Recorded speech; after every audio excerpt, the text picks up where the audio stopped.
पिछली क्लास में हमने यहाँ तक देखा था कि इंड सेकंड पहला खोजा जाने वाला रेस्ट्रिक्शन एंजाइम था जो बैक्टीरियोफेज से लिया गया था। ठीक है, अब हम देखें, पहले बताया था कि भाई ये पॉलीमेट्रिक सीक्वेंस से काटते हैं। ठीक है, इंड सेकंड के अलावा आज 900 से अधिक रेस्ट्रिक्शन एंजाइम खोजे जा चुके हैं जो 200 से 230 से अधिक जीवाणुओं से लिए गए। ठीक है, अब हम देखते हैं कि इनका नामकरण, रेस्ट्रिक्शन एंजाइम का नामकरण। तो उसमें जैसे कि एक है इको RI-130, इसमें ये पहला वंश को बताता है, दूसरा जाति को बताता है, ये RI तीसरा स्ट्रैन को बताता है।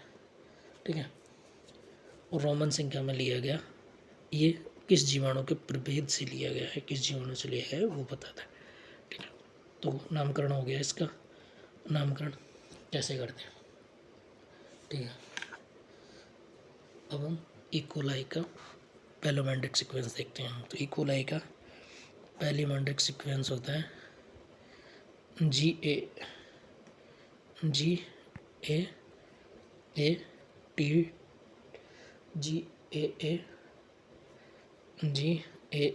TTC, ये इसका पैलोमेट्रिक सीक्वेंस है।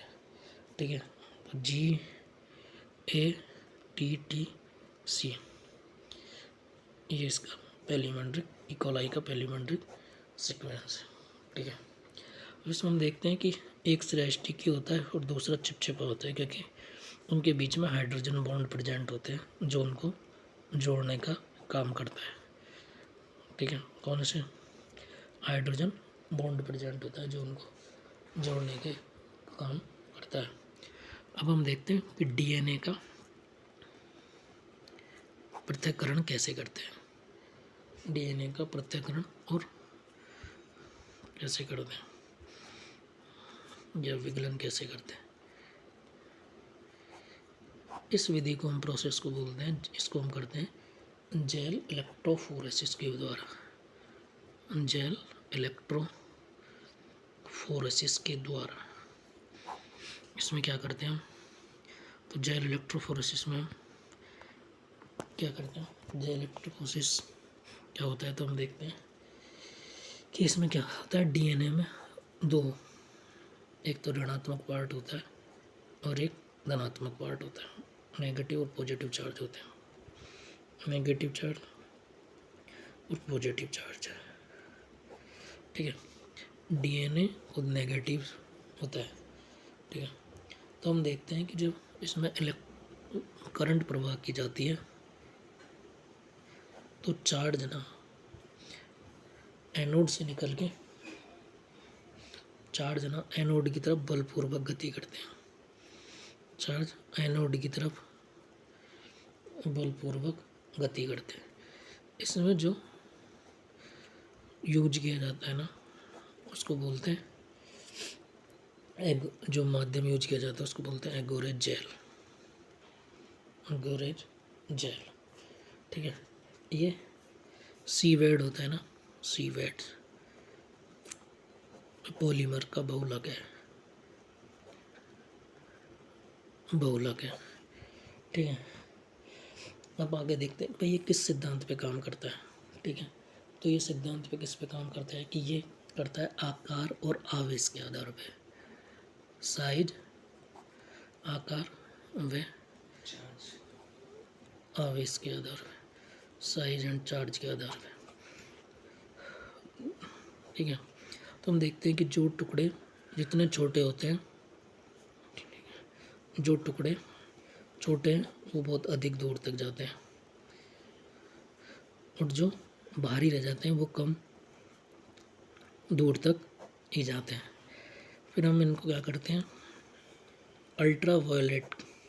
ठीक है, अब हम DNA के टुकड़ों को तभी हम देख पाते हैं जब अल्ट्रा वायलेट्स में इथियम ब्रोमाइड का यूज करते हैं, इथियम ब्रोमाइड का यूज करके। ठीक है, ब्रोमाइड की यूज करके UV को अनावा यूज करते हैं। ठीक है, ठीक है, जिससे नीले रंग की पट्टी बन जाती है, नीले रंग की पट्टी दिखाई देती है। ठीक है, अब इन टुकड़ों को जो बाहर निकालते हैं ना, डीएनए के टुकड़ों को बाहर करना, इसको हम प्रोसेस को बोलते हैं चालन या इल्यूशन, चालन या इल्यूशन। ठीक है, अब हमने क्या किया कि भाई डीएनए को पृथक कर दिया। अब इस डीएनए को हम किससे जोड़ेंगे? हम इस डीएनए को जोड़ेंगे वाहक से, वेक्टर से जोड़ देंगे। वेक्टर से जोड़ने पर इसका करेंगे एम्प्लीफिकेशन करेंगे।